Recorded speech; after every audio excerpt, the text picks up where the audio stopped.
여러분 반갑습니다. 찬양 성가대 찬양이 힘차게 울려 퍼져야 되는데 그래도 굉장히 오늘 기쁜 마음으로 서게 됐습니다. 여러분도 그러시죠?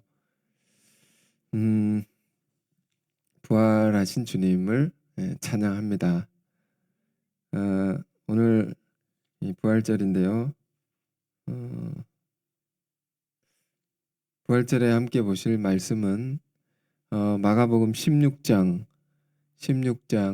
함께 보겠습니다. 1절에서 7절입니다.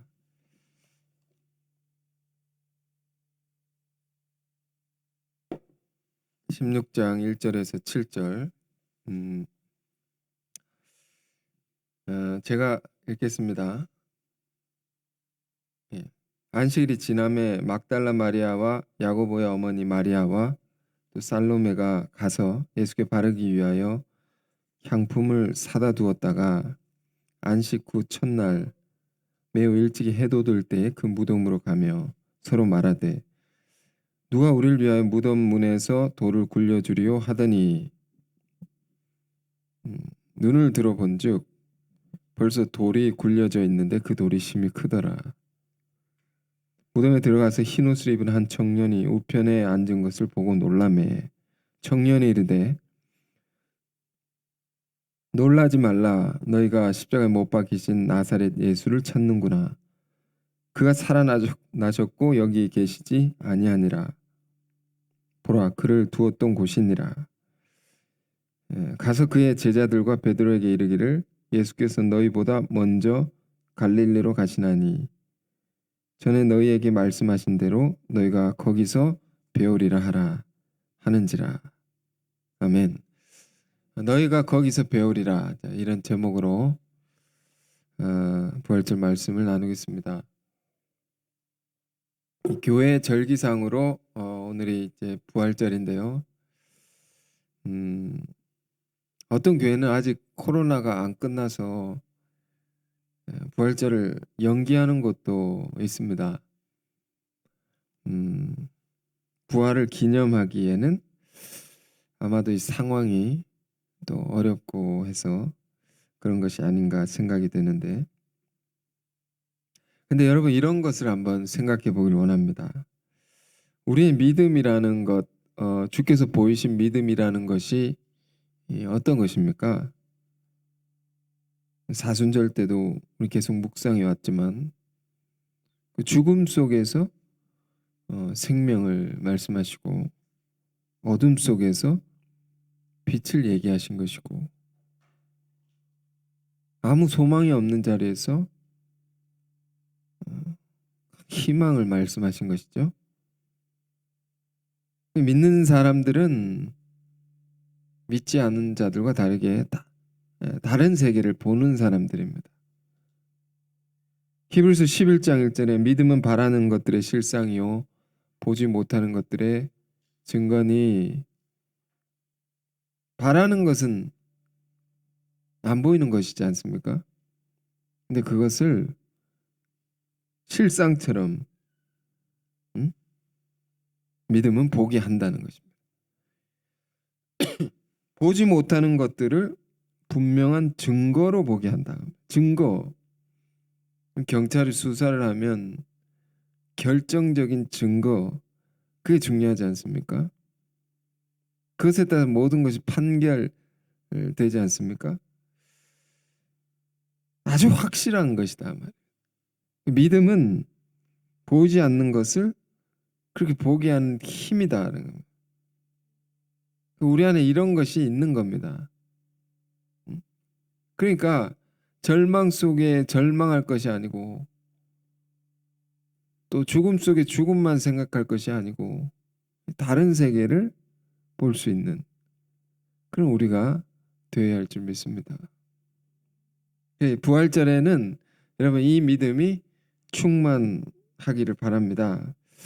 어제 이제 사경회를 이제 했는데요.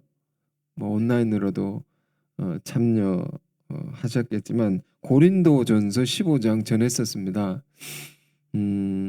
바울이 전하는 부활에 관한 말씀, 부활의 의미에 관해서 하나하나 이제 봤는데, 음, 여러분 그거 꼭 다시 보시길 원합니다. 이제 그걸 전하고 나니까 그 함께 이렇게 묵상하고 나니까 아주 큰 힘을 주시더라고요. 아, 이래서 이제 우리가 말씀을 잘 보고 묵상하는 게 중요하구나 이런 걸 정말 깨달았습니다. 다시금 새삼. 우리 신앙은 어떤 신앙이냐 하면 그 부활 신앙입니다. 그것에 근거하고 있는 것입니다. 부활 신앙이란 뭐냐 하면 그것은 죽어도 다시 산다는 겁니다. 이 말을 간단히 표현한 것인데, 그러니까 우리 삶에 여러 가지 어려움이 있고 환란이 있고 어두운 일이 있고 비극적인 일이 있다 할지라도 하나님께서는 그것을 다시 전혀 새롭게 바꿔내실 수 있고 다 살려내실 수 있다. 다 회복시킬 수 있다는, 이것을 믿는 믿음인 것입니다. 이것이 교회가 가지는 가장 큰 힘입니다. 이 힘이 있기 때문에 세상의 소망은 교회에 있는 것입니다. 어떤 정치적인 것에 있는 것이 아니고, 응? 이 다음 주 수요일에 투표 잘 하시길 바라고요. 투표는 잘 해야 되죠. 그러나 소망은 어디 있느냐 하면 교회에 있다. 응? 이 부활 신앙을 가진 이 교회에 있는 것이다. 여러분 이런 거 잘 생각하길 바랍니다. 자, 오늘은 이 마가복음을 통해서 부활의 사건을 우리가 아주 이제 깊이 있게 묵상하길 원하는데, 복음서는 4개가 있죠. 4개가 있는데 네 개 복음서가 있는데, 각각의 복음서가 전하는 부활에 대한 증언들이 조금씩 차이가 있습니다.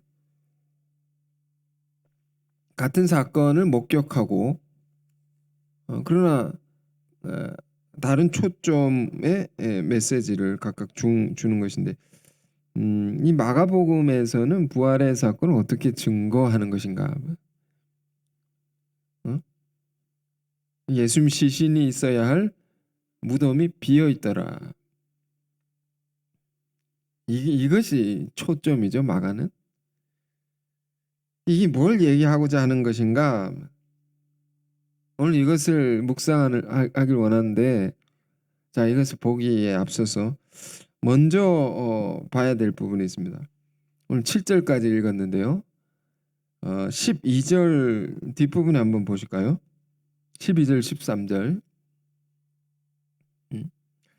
이렇게 되어 있습니다. 마가복음 16장 12절, 13절에 그 후에 그들 중 2사람이 걸어서 시골로 갈 때에 예수께서 다른 모양으로 그들에게 나타나시니 2사람이 가서 남은 제자들에게 알렸을 때 역시 믿지 아니하니라. 여러분 이게 무슨 이야기입니까? 누가복음 24장에 엠마오로 가는 2 제자의 이야기죠.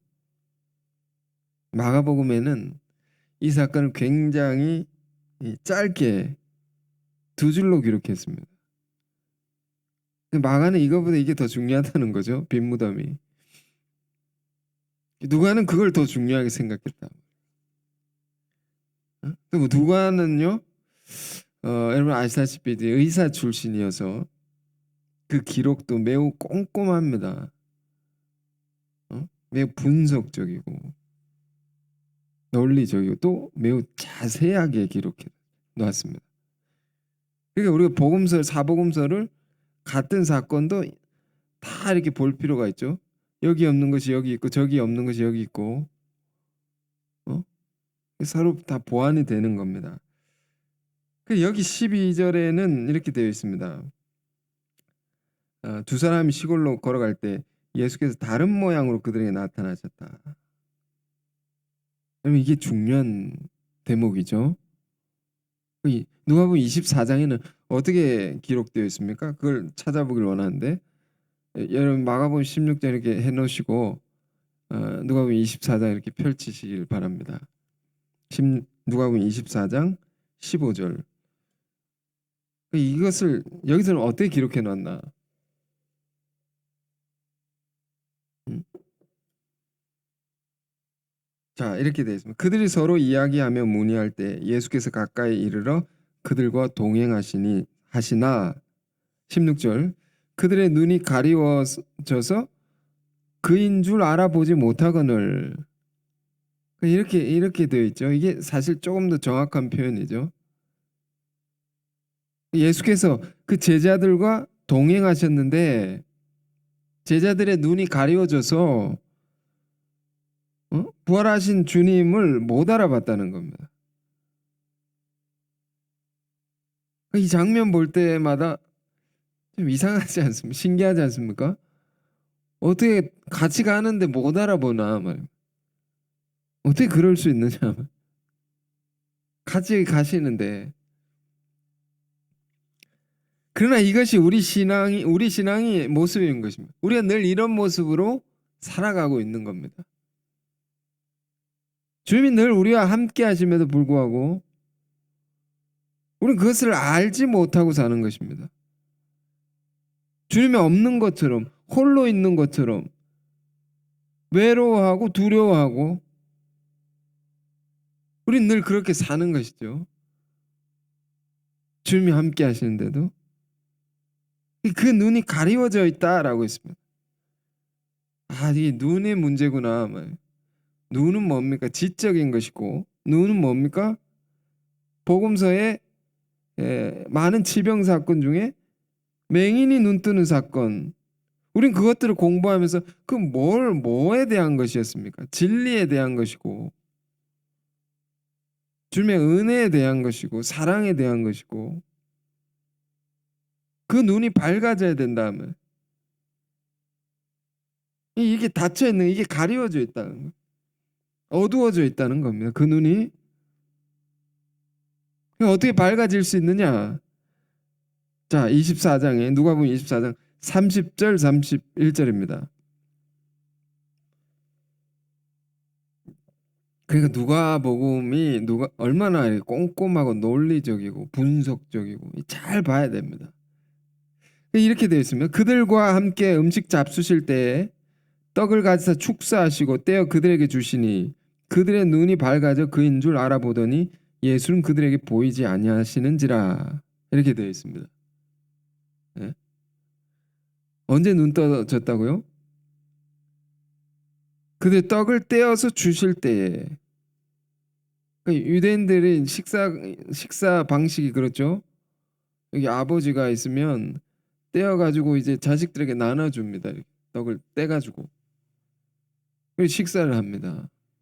떼어서 나눠줄 때에 그들의 눈이 밝아져 예수가 보이게 됐다. 근데 또 재밌는 것은 알아보더니 예수는 그들에게 또 보이지 아니한지라. 또다시 보이지 않게 됐단 말이에요. 그럼 이 신비한 이 사건을 보십시오. 잘 보십시오. 이게 우리 안에 늘 일어나는 이야기입니다. 사건입니다. 우리가 진정 주님을 볼 수 있는 것은 그 떡을 떼어 주심으로. 떡을 뗀다는 것은 뭘 의미하는 것이냐. 요한복음 6장에 주님께서 이 떡은 내 살이요 이 잔은 내 피니라. 떡과 잔을 나누어 주셨다. 내 살과 피라고 했습니다. 주님의 살이 주님의 몸이 그 떡에 찢어지면 그 몸이 찢어지는 것을 의미하는 거죠. 십자가죠. 그게 주님의 고난이고 순환이다. 그것이 찢어지는 그 고난의 의미를 우리가 알게 될 때에 그들이 부활하신 주님을 보게 되었다는 것입니다. 다시 안 보게 된 거는 왜 그런 거죠? 그 떡이 찢어진 떡이 제자들이 먹음으로 제자들 안에 들어가서 생명이 되었다. 응? 그들 안에 주님이 사시게 되었다.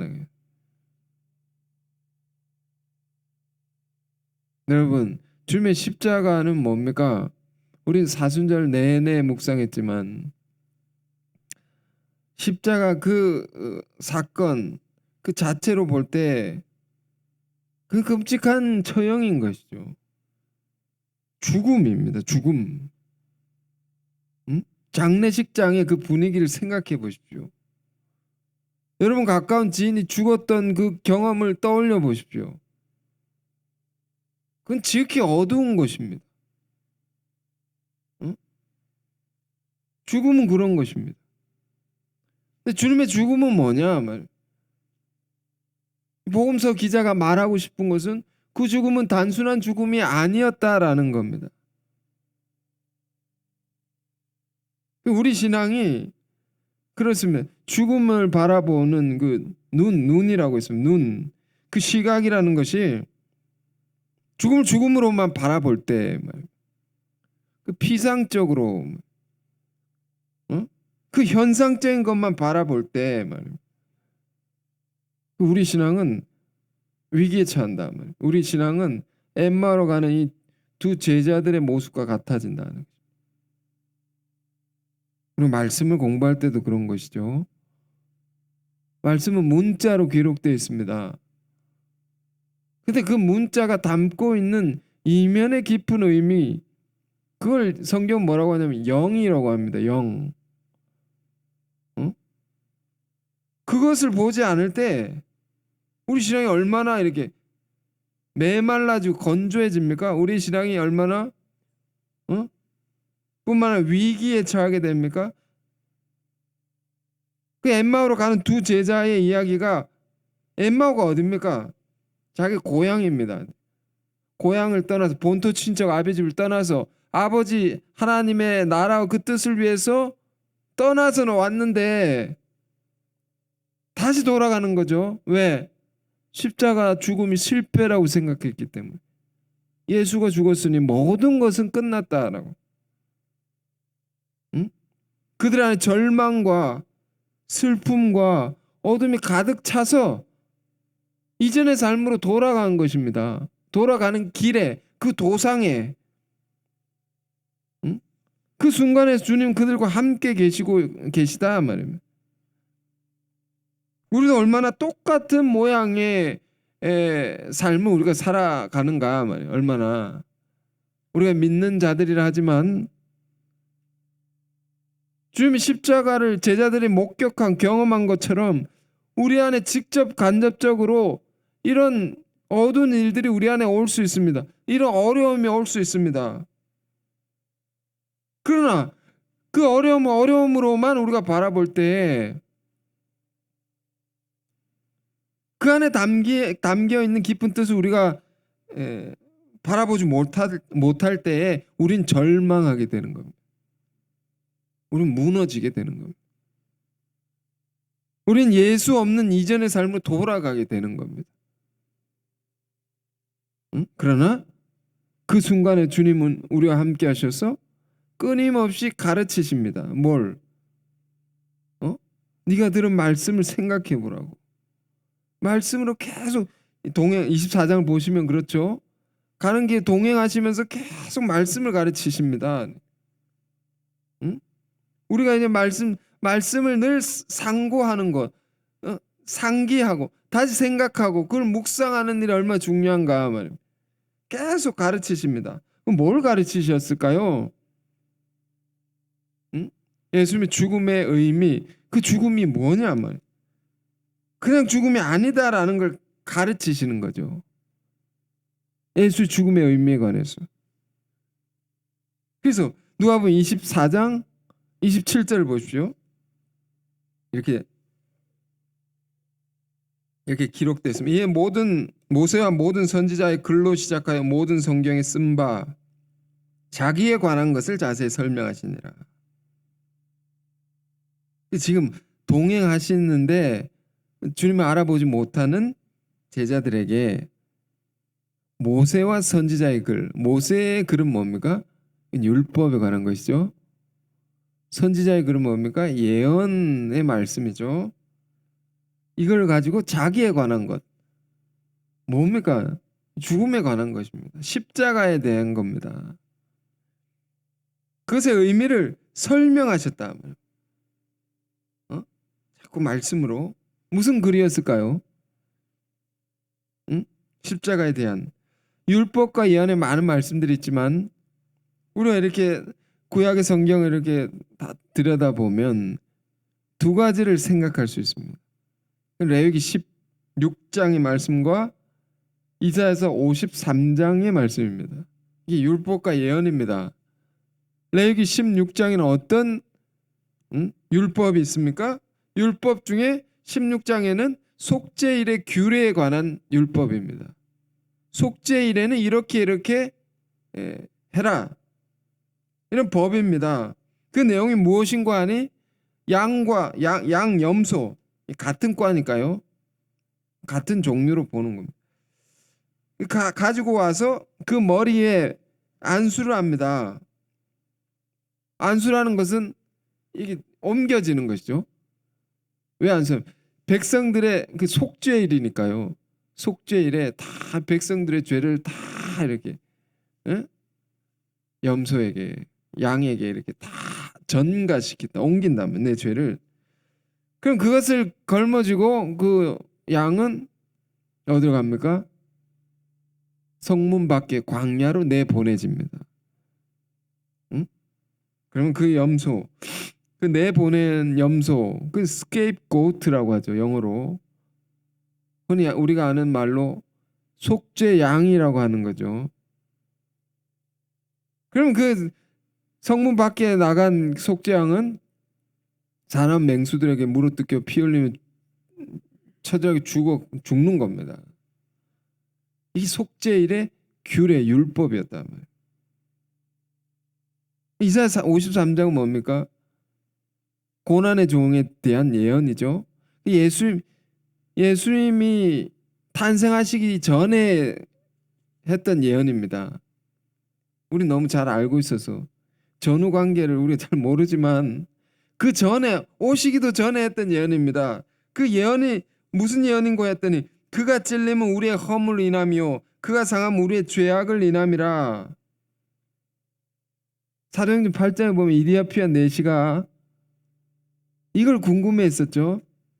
그가 누구냐? 빌립 집사가 와가지고 그는 얼마 전에 돌아가신 예수다. 그가 당신의 모든 죄를 지고 죽으셨다고. 대신 죽으셨다고. 응? 속죄를 가르치신 거죠. 이것을 설명해 주셨다는 겁니다. 이 속죄에 관해서 우리가 로마서를 얼마나 열심히 공부해야 됩니까? 여기서 눈이 뜨여지는 겁니다. 여기서 사람이 바뀌어지게 되는 겁니다.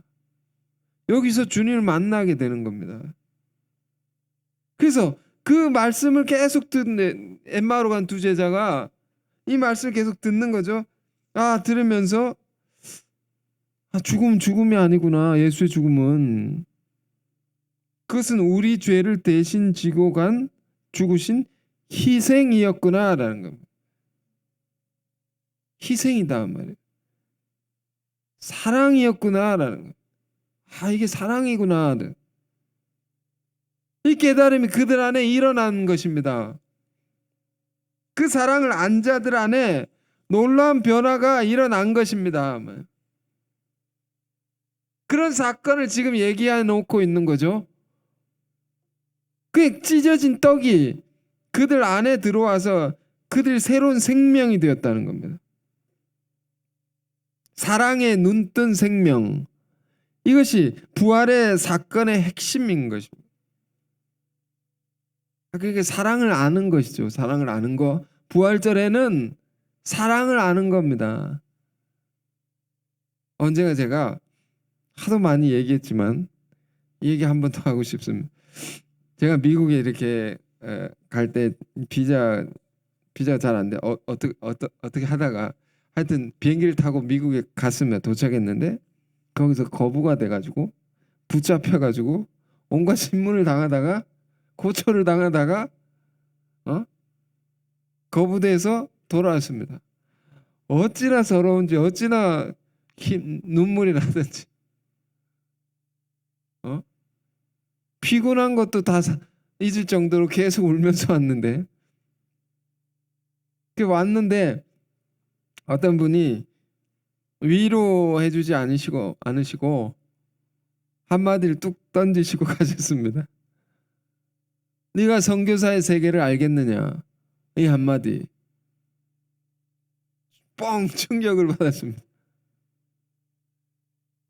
복음을 전하려고 다른 나라에 가서 늘 거부당하고 늘 이렇게 신문받고 늘 고초당했던 그 선교사들의 서러움과 고생의 세계를 네가 알겠느냐 말입니다. 이게 뻥 왔습니다. 아, 그 희생으로 내가 이 복음을 들은 것이구나. 이거를 그 사랑으로 내가 지금 여기 구원받아가지고 말도 안 되는 사람이 구원을 받아가지고 하나님의 일꾼으로 지금 있는 거구나. 이제 눈이 뜨여졌습니다. 아주 슬프고 서러운 것들이 바뀌어져 가지고 힘이 생겼습니다. 힘이 생겼다. 이 생명이 들어왔단 말입니다. 여러분 신앙의 여정 가운데서도 이런 경험이 많을 것입니다. 없지 않을 것입니다. 그리고 이런 경험을 통해서 중요한 것은 뭡니까? 우리가 예수 그리스도의 사랑을 깨닫는 겁니다. 이런 게 다 이 사랑이란 게 어디서 온 거냐? 하나님으로부터 온 건데 예수 그리스도를 통해서 우리에게 전해진 그 사랑이죠. 그 근원은 하나님이다. 요한 1서에 나와 있습니다. 사랑은 어디서 온 것이냐? 하나님께로부터 난 것이니 이게 하나님께로부터 온 것이다. 그 모든 그런 경험들을 통해서 예수 그리스도의 사랑을 깨닫고 하나님의 사랑을 깨달아야 되는 것입니다. 그분의 희생으로 얻은 나의 구원이다 하는 겁니다. 그분의 피값으로 얻은 새 생명된 나라는 것입니다. 부활절은 이것이 우리 안에 열릴 때에 진정한 의미가 있는 것입니다. 그래서 오늘은 이제 못했지만 성찬식을 우리 부활절에 하지 않습니까? 의식을 합니다. 의식을 떡을 떼진 않지만 이제 진행 관계상 다 잘라가 옵니다. 조금 그게 그렇지만 원래는 이렇게 떼가지고 해야 됩니다. 떼가지고 다 이렇게 나누어줘서. 아니 대표 목사님이 이렇게 의식적으로 찢는 거를 보여주는 교회도 있던데요. 그 떡과 잔을 나누면서 이걸 깨닫는 겁니다. 의식이 그걸 깨닫기 위해서 그걸 하는 거죠. 자, 이 24장이 얼마나 중요한 것입니까? 이걸 생각하고 이제 이걸 생각해야지 이게 보이는 겁니다. 이걸 알 수 있는 겁니다. 16장 1절 본문 들어갑니다. 안식일이 지남에 막달라 마리아와 야고보의 어머니 마리아와 또 살로메가 가서 예수께 바르기 위하여 향품을 사다 두었다가 이게 그냥 지나칠 수 없는 너무 중요한 구절인데요. 지금 예수의 시신의 그 장례 의식을 이렇게 치르기 위해 준비를 하는 것인데 예수의 시신에 향유를 바르면 향기 나는 기름이죠. 기름을 이 바른 의식에 유대인들이 없죠. 자기 백성도 없고 제자들도 없죠. 없단 말입니다. 그들이 이 현장에 없다는 것은 뭘 얘기해 주는 것입니까? 그들은 예수의 순환에 관해서 죽음에 관해서 철저히 무관심했다는 겁니다. 그 죽음에 대한 관심이 없고 뿐만 아니라 그렇기 때문에 더 그 의미에 대해서 묵상하지 않고 멀리 떨어져 있었다는 겁니다. 우리 삶도 마찬가지입니다. 예수님의 순환과 그 십자가에 관해서 우리가 깊이 묵상하지 않고 살 때, 그 십자가 삶에 동참하지 않을 때에, 그렇게 멀어져 있을 때에 우리 새로운 생명, 영원한 생명을 맛볼 수 없는 것입니다. 그 세계에 참여할 수 없는 겁니다. 그러나 멀리 떨어져 있는 제자들과 다르게 지금 여러 여인들이, 마리아들, 이런 마리아, 막달라 마리아, 뭐 예수 어머니 마리아, 야고보의 어머니 마리아, 여러 마리아들이 향유를 준비해서 그 무덤 속으로 갔다 말이에요. 무덤에 있는 곳으로 갔다. 이 마음이 너무도 귀한 것입니다. 이 마음이 관심도 없는데 사람들이 이들이 이걸 가지고 왔다면 그것도 바르기 위해서 사다 두었다가 미리 준비해 뒀던 겁니다. 뭘 준비해? 향유를 준비했습니다. 향기 나는 기름이죠. 기름. 우리는 이제 지난 주일에 겟세마네 기도 묵상하면서 그 올리브 오일 그것의 의미를 생각했죠. 그 기름은 뭘 가리키는 것입니까? 여러 가지 의미가 있지만 죽은 사람에게 이걸 바른다는 것은 죽으셨더라도 주님이 이걸 바르면서 기름의 영원성을 상징하는 겁니다. 이걸 바르면서 주님 영원히 이 땅에 남으셔야 할 뿐인데 이런 마음을 가지고 그걸 준비해 가지고 바르고 있는 겁니다. 아무 힘없는 여인들이 그 무시무시한 무덤, 돌무덤, 여기 이렇게 돼 있죠. 4절에 그 돌이 힘이 크더라. 이걸 어떻게 할 수도 없는 사람들이 와가지고 이런 마음을 가지고 달려와가지고 이걸 바르려고. 그 이 행위 속에 담겨 있는 이 여인들의 마음을 우리가 봐야 된다. 그래서 안식 후 첫날 매우 일찍 해돋을 때 그 무덤에 가며 서로 말하되 3절 읽고 있습니다. 누가 우리를 위하여 무덤 문에서 돌을 굴려주리오 하더니 눈을 들어본즉 벌써 돌이 굴려져 있는데 그 돌이 심히 크더라. 왔더니 향유를 갖고 왔는데 이미 큰 돌이 이렇게 옮겨져 있는 것입니다. 그리고 무덤에 들어가서 흰 옷을 입은 한 청년이 우편에 앉은 것을 보고 놀라매. 청년이 되 놀라지 말라. 너희가 십자가에 못 박히신 나사렛 예수를 찾는구나. 그가 살아나셨고 여기 계시지 아니하니라. 보라 그를 두었던 곳이니라. 가서 그의 제자들과 베드로에게 이르기를 예수께서 너희보다 먼저 갈릴리로 가시나니 전에 너희에게 말씀하신 대로 너희가 거기서 배우리라 하라 하는지라. 자, 이 말을 누가 했다는 것입니까? 무덤 속에 한 청년이 말했다는 것입니다. 다른 복음서에는 천사라고 말하고 있습니다. 천사가 말하는 거죠. 그는 이미 살아나셨고 여기 계시지 않는다. 이 한마디로 빈 무덤이라는 겁니다. 빈 무덤이다. 이 빈 무덤의 그림,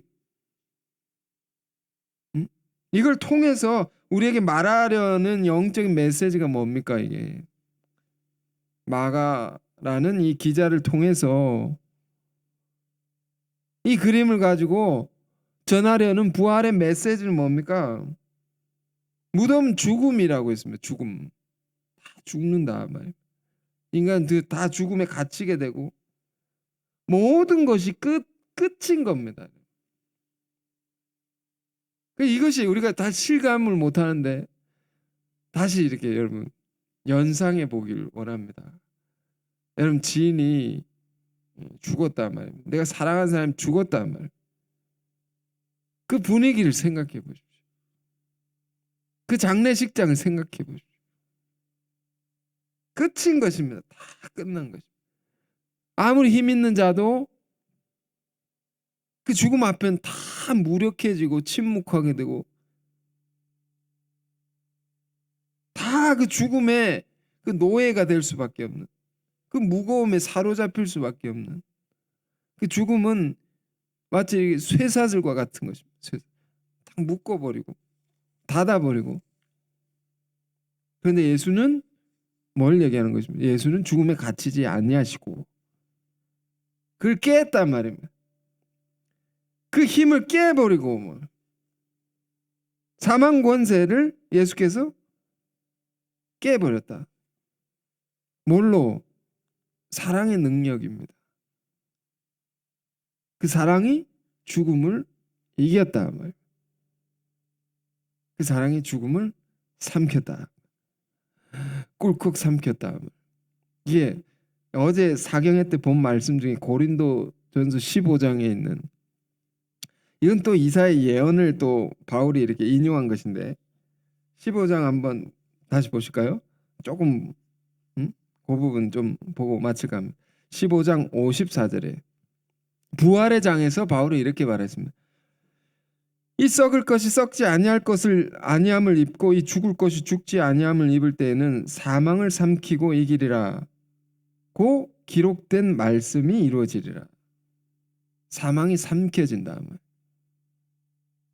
꿀꺽 삼켜진다. 이런 예언이 있었는데 이런 예언이 이루어진다는 겁니다. 누굴 통해서? 예수 그리스도를 통해서. 이렇게 성취가 됐단 말입니다. 복음서 기자는. 그럼 55절 다 이어서 볼까요? 사망아 너의 승리가 어디 있느냐? 사망아 네가 쏘는 것이 어디 있느냐? 사망을 조롱합니다. 네가 어디 있느냐? 어? 근데 그 사망이란 게 뭘까? 우리가 막연하죠. 56절에 잘 보십시오. 이게 부활의 참 의미를 깨닫기 위해서는 이런 거 잘 봐야 됩니다. 사망이 쏘는 것은 죄요, 죄의 권능은 율법이라. 그 우리가 로마서 볼 때 우리가 율법 아래 다 죄인일 수밖에 없다 했습니다. 죄 아래 있는 인간, 그 권세, 죄의 권세, 그건 죽음인데 그 죄 아래 있는 인간, 그게 죽음이라는 겁니다. 에베소서 2장에 너희 허물로 죄로 죽었던 너희가, 이렇게 말합니다. 허물과 죄로 죽었던 너희가 예수 그리스도를 만남으로 살았다 말입니다. 죄 아래 있는 인간의 죽음이다 말입니다. 그런데 십자가는 뭡니까? 앞서 레위기 19장과 이사야서 53장을 우리가 보았듯이 십자가는 예수 그리스도께서 우리 죄를 다 지고 죽으신 희생이었다. 우리 죄가 있는데 이걸 다 가지고 가셔가지고 우리가 받을 심판인데, 죄를 지으면 심판을 받는 건데 주님이 그 심판을 대신 받았다 말이에요. 대신 받으셨기 때문에 우리 안에 있는, 우리가 죄로 말미암아 양심 찔리고 두려워하고 불안해하고 이 모든 걸 저주라고 표현하죠. 그 저주는 다 사라지게 됐단 말입니다. 다 대신 받으셨으니까. 그러니까 너에게 쏘는 것이 어디 있느냐? 바울이 말하는 겁니다. 어디 있냐고. 그게 없는 것이다 말입니다. 그러니까 우리가 자학하고 막 불안해하고 두려워하는 이 모든 것들은 없는 것을 갖고 우리가 그러고 있는 겁니다. 예수님이 다 지고 죽으셨는데 끝났는 건데, 그 대속의 십자가로 우린 죄로 말미암은 심판의 모든 것을 다 벗게 되고 영원한 생명을 얻게 됐다 말이에요. 그래서 바울이 이렇게, 네가 쏘는 게 어디냐? 없다고. 그래서 57절에 바울은 이렇게 노래합니다. 우리 주 예수 그리스도로 말미암아 우리에게 승리를 주시는 하나님께 감사하노니. 이 승리라는 겁니다. 죄와 사망을 삼켜낸 대속의 사랑의 그 승리를 말하는 겁니다. 삼켜냈다. 죽음 없어졌다. 그게 그러니까 지금 빈 무덤의 사건이 이걸 얘기해 주는 겁니다. 사망을, 주님은 죽음에 갇히지 아니하시고 죽음을 패하시고 삼켜냈다. 무엇이? 예수님의 사랑이. 그러니까 바울은 감사한다는 겁니다. 찬양합니다. 부활절에는 그러니까 찬양해야 됩니다. 이 은혜를 감사해야 됩니다. 그래 영광을 돌려드리는 겁니다. 이것 때문에 오늘 찬양을 못해서 정말 아쉬운. 그래서 제가 이제 최 목사님 인도하실 때 열심히 불렀습니다. 목청껏 더 크게 소리 질러야지 하면서. 자, 그래서 마가복음 다시 돌아가면요, 6절 7절에 천사가 한 말을 다시 보십시오. 그가 살아나셨고 여기 계시지 아니하니라. 보십시오. 우리 또 하나 더 생각해야 될 주제가 있습니다. 이 말씀 속에 사망 권세를 피하시고 다시 살아나셨으므로 우린 찬양하고 감사를 드리는데 그것으로 끝나는 것입니까? 승리하고 끝난 것입니까? 어디로 가셨나? 여기 계시지 않다고, 살아나셔서 여기 계시지 않다고 어디로 가시는 것입니까? 주님 부활하셔서 갈릴리로 가시나니 거기서 너희가 주님을 배우리라. 거기 가서 주님 만날 수 있다고. 거기로 가라는 거죠. 어디로? 갈릴리로. 갈릴리는 어떤 곳입니까? 우리가 예수님을 일컬어 나사렛 예수라고도 하지만 이것은 나사렛이란 말은 이방의 멸시 천대받던 그 지역입니다. 나사렛 예수라는 말 속에는 이방인에게도 복음을 전하기 위해서 오신, 이방인도 구원하기 위해서 오신 예수를 강조하기 위해서 나사렛 예수라고 부르는 것이고요. 그러나 또 예수님의 이름은 갈릴리 예수라고 합니다. 갈릴리 예수. 왜? 예수님이 이 갈릴리에서 제자들을 부르시고 그곳에서 천국 복음을 전파하시고, 마태복음 4장에 나옵니다. 그곳에서 회당에서 가르치시고 모든 약한 자들과 병자들을 다 치유하셨던 주님의 주 사역의 현장입니다. 그 죄인들을 위해서 모든 것을 쏟아부으셨던 그 삶의 현장. 주께서 하나님의 아들로 낮아지셔서 죄인들을 섬기시고 비우시고 희생하셨던 그 주님의 땀과 눈물과 이런 것이 배어져 있는 그 자리 말입니다. 그리로 가라 말입니다. 거기서 너희가 주님을 진정으로 만날 수 있을 것이다. 우리가 이 말씀 보면서 우리가 가야 할 갈릴리는 어딘가 우리 스스로 이것을 생각해 봐야 됩니다. 그리고 생각에만 그칠 것이 아니라 그리로 가라 말입니다. 그러니까 여러분, 이 마가복음 16장에 담겨 있는 여러분 이 놀라운 메시지를 보십시오. 이 풍부하고 깊이 있는 가르침들을 보십시오. 그 우리가 부활절 이후에 우리 신앙이 부활절 이후를 어떻게 살아가야 하는가, 그 삶의 방향성까지 다 가르쳐 주는 거죠. 주님의 십자가의 죽음의 의미, 그 희생의 의미 우리가 깨닫는 것에 그칠 것이 아니라 그 대속의 사랑의 승리와 부활의 영광을 맛보고 찬양하고 감사하는 것으로만 그칠 것이 아니라 더 한 단계 더 가길 원하시는 겁니다. 갈릴리로 가라. 그러니까 우리가 늘 말씀을 들으면서 기도를 하면서 주님이 주신 은혜가 있지 않습니까? 그 은혜를 받는 것에 그치는 것이 아니라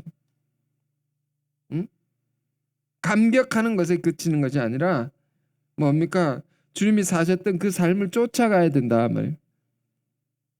많은 영혼 가르치고 복음을 전하고 치유하셨던 그 자리로 가야 된다 말. 우리가 그 비우고 희생하신 그 자리, 그 눈물과 땀이 배어져 있는 그 자리, 그 십자가의 삶의 자리로 우리도 가야 된다. 그래야 할 때 우리는 진정으로 주님을 거기서 만난다는 것입니다. 응? 자, 이제 부활절 이후에는요, 이제 코로나도 점점 줄어들고 있는데 오늘 아침에 보니까 54명이더라고요. 50 몇 명, 50명 조금 넘는데 점점 줄어들고 있다고 보는 것입니다. 응? 이제 줄어드는데 부활절 이후에는 여러분 주님을 섬기는 모든 일들 더 열심히 하시길 바라고, 또 우리 각자의 자리에서도 복음을 전하는 사명을 다 우리가 받은 사람들이니까요. 열심히 어떤 모양으로든지 복음을 전해야 됩니다. 이 우리가 이 받은 은혜와 이것을 그들도 알게 해야 됩니다. 그래서 그 현장에서 부활의 능력을 체험하고 드러내고 또 주님을 만날 수 있는 그런 저와 여러분 다 되시기를 바랍니다. 아멘. 자, 주신 말씀 우리가 소중히 간직하고 또 묵상하면서 또 함께 기도하는 시간 갖겠습니다. 주님, 십자가는 희생이요 사랑인 것을, 그 죽음의 참된 의미를 우리가 깨달아 아는 눈 뜨는 자들 되게 하옵소서. 사랑으로 죽음을 이기신 주님의 은혜를 따라서 우리도 그 사랑의 삶을, 십자가의 삶을 우리도 살아갈 수 있도록 인도해 주옵소서. 함께 기도하시겠습니다.